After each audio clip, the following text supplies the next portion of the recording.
Unless you have ulterior motives, most people go into a marriage hoping that it's going to be for better, for worse, and forever. But unfortunately, in this life, things don't always go according to plan, and sometimes relationships have to come to an end, marriages have to be over because the toxicity of being together and the damage that it does to the people that are involved in the marriage is not healthy. I know that a lot of people, especially in religions and in Christianity and in culture, there is a big frown upon divorce. I'm not sitting here and promoting divorce, so don't bite my head off. But the truth of the matter is that in a lot of situations where relationships have broken down beyond repair, there's no point for the two people to be together. The animosity, the pain, the hurt, the frustration, the anger just leads to things that are just not worth a human being trying to thrive in those situations. Relationships end for a whole host of reasons. But sometimes the prime thing is that the two people who got married in the first place should have never been married because you probably glossed over red flags that were there and thought that you could change the other person, you could make it right. You were Mrs. Armstrong, you were Mr. Hard, and you could make it happen. But it didn't, it backfired. Now, a lot of people remain in silence and try to make do with a broken down marriage because of the fear of what people are going to say, trying to people please, the fear of rejection, the fear of stigma, and just basically feeling like you're a failure because you couldn't even keep your home together, especially women. But my darling, sometimes, when something is just over, you need to face up to it and say, it's done, and make your move to save your life.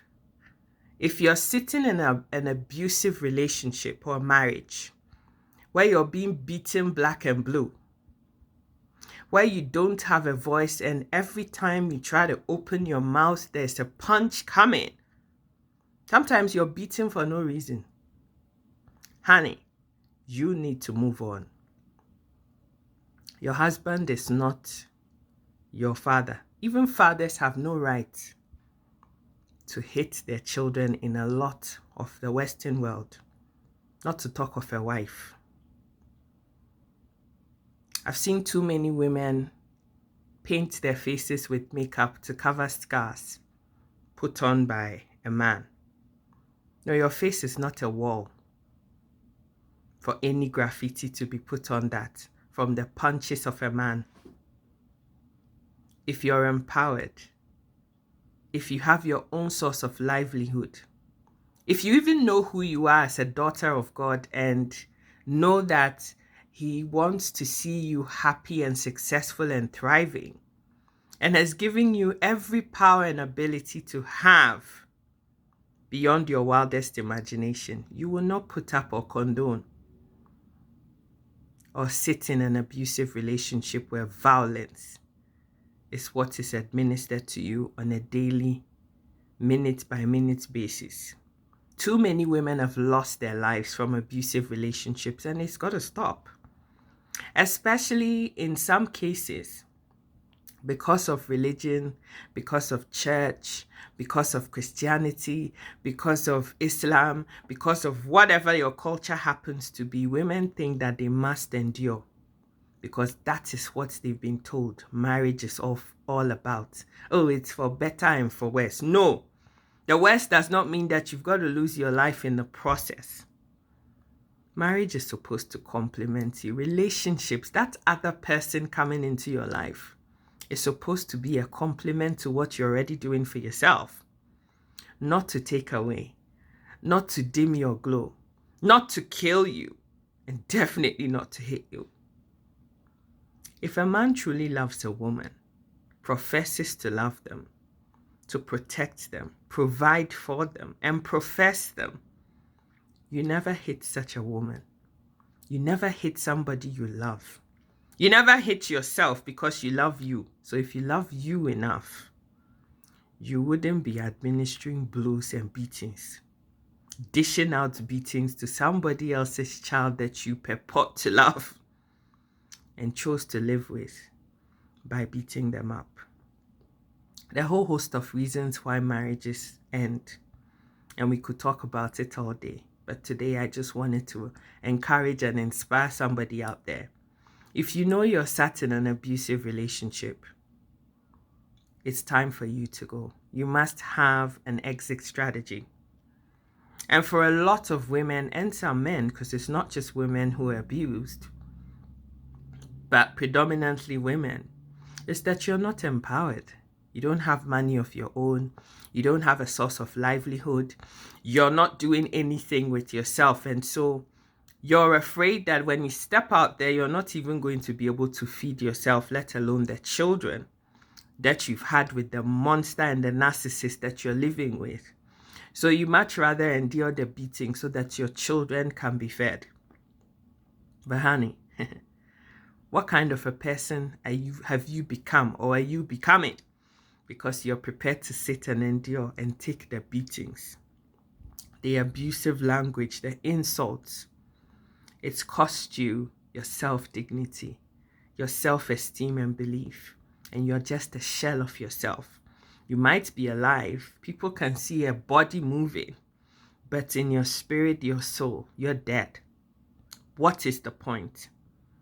Nobody's life is worth another person killing you softly and you sitting down and allowing that to happen.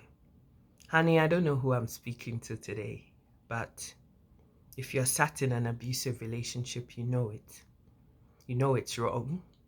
You can't wait for that pain to stop, but you just don't have what it takes to make a decision.